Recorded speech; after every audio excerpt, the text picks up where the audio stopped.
ನಮಸ್ಕಾರ ಸ್ನೇಹಿತರೆ.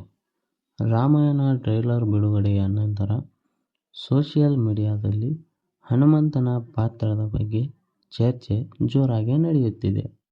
ಯಾಕೆಂದರೆ 4 ನಿಮಿಷದ ರಾಮಾಯಣ ಟ್ರೈಲರ್ನಲ್ಲಿ ಹನುಮಂತ ಪಾತ್ರದ ಒಂದೇ ಒಂದು ದೃಶ್ಯವನ್ನು ತೋರಿಸಲಾಗಿಲ್ಲ.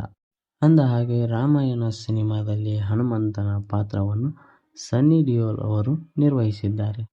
ಟ್ರೈಲರ್ನಲ್ಲಿ ಇವರ ಪಾತ್ರದ ಒಂದೇ ಒಂದು ಝಲಕನ್ನು ಸಹ ತೋರಿಸಲಾಗಿಲ್ಲ. ಹೀಗಾಗಿ ಅಭಿಮಾನಿಗಳಲ್ಲಿ ಸಾಕಷ್ಟು ಕುತೂಹಲ ಮೂಡಿದೆ. ಟ್ರೈಲರ್ನಲ್ಲಿ ಎಲ್ಲವನ್ನೂ ಅಚ್ಚುಕಟ್ಟಾಗಿ ತೋರಿಸಲಾಗಿದೆ. ಆದರೆ ಹನುಮಂತನ ಪಾತ್ರವನ್ನು ತೋರಿಸದಿರುವುದು ಅಭಿಮಾನಿಗಳಲ್ಲಿ ಆಶ್ಚರ್ಯವನ್ನು ಮೂಡಿಸಿದೆ. ಆದರೆ ಕೆಲವರು ನಿರ್ಮಾಪಕರು ಉದ್ದೇಶಪೂರ್ವಕವಾಗಿಯೇ ಹನುಮಂತನ ಪಾತ್ರವನ್ನು ರಹಸ್ಯವಾಗಿ ಇಟ್ಟಿದ್ದಾರೆ ಎಂದು ಸೋಷಿಯಲ್ ಮೀಡಿಯಾದಲ್ಲಿ ಅಭಿಪ್ರಾಯಪಟ್ಟಿದ್ದಾರೆ. ಆದರೆ ಇನ್ನು ಕೆಲವರು ಚಿತ್ರದ ಪ್ರಚಾರದ ಮುಂದಿನ ಹಂತದಲ್ಲಿ ಅಥವಾ ಸಿನಿಮಾ ಬಿಡುಗಡೆಯ ಸಮಯದಲ್ಲಿ ಹನುಮಂತ ಪಾತ್ರದ ಸಂಪೂರ್ಣ ಲುಕ್ ಬಿಡುಗಡೆ ಮಾಡಲಿದ್ದಾರೆ ಎಂದು ವ್ಯಕ್ತಪಡಿಸಿದ್ದಾರೆ. ಆದರೆ ಇದಕ್ಕೆ ನಿಜವಾದ ಕಾರಣ ಏನೆಂದು ಚಿತ್ರತಂಡ ಎಲ್ಲಿಯೂ ಸಹ ಹೇಳಿಕೊಂಡಿಲ್ಲ. ಹಾಗಾದರೆ ಇದಕ್ಕೆ ನಿಜವಾದ ಕಾರಣ ಏನಿರಬಹುದಪ್ಪ ಎಂದು ನೋಡುವುದಾದರೆ, ಇದಕ್ಕೆ ಕಾರಣವಾಗಿರುವುದು ರಾಮಾಯಣ ಸಿನಿಮಾ 2 ಭಾಗದಲ್ಲಿ ಬಿಡುಗಡೆಯಾಗುತ್ತಿರುವುದು.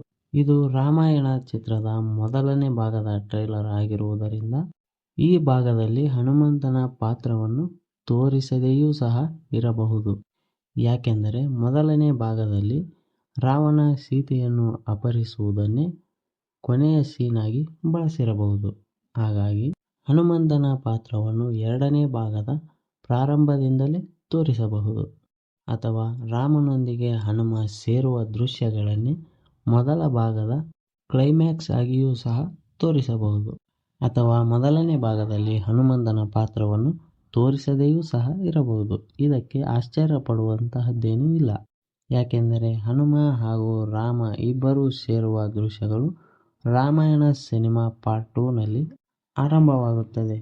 ರಾಮಾಯಣ ಪಾರ್ಟ್ 2 ಸಿನಿಮಾದಲ್ಲಿ ನೀವು ಸಂಪೂರ್ಣ ಸಿನಿಮಾ ಮುಗಿಯುವವರೆಗೂ ಸಹ ಹನುಮನನ್ನು ಸ್ಕ್ರೀನ್ ಮೇಲೆ ನೋಡಬಹುದಾಗಿದೆ. ಹಾಗಾದರೆ ಇದರ ಬಗ್ಗೆ ನಿಮ್ಮ ಅಭಿಪ್ರಾಯವೇನು? ಹನುಮಂತನನ್ನು ರಾಮಾಯಣ ಟ್ರೈಲರ್ನಲ್ಲಿ ಯಾಕೆ ತೋರಿಸಲಾಗಿಲ್ಲ ಎಂದು ನಿಮಗೇನಾದರೂ ತಿಳಿದಿದ್ದರೆ ನಿಮ್ಮ ಉತ್ತರವನ್ನು ಕಮೆಂಟ್ ಮಾಡಿ.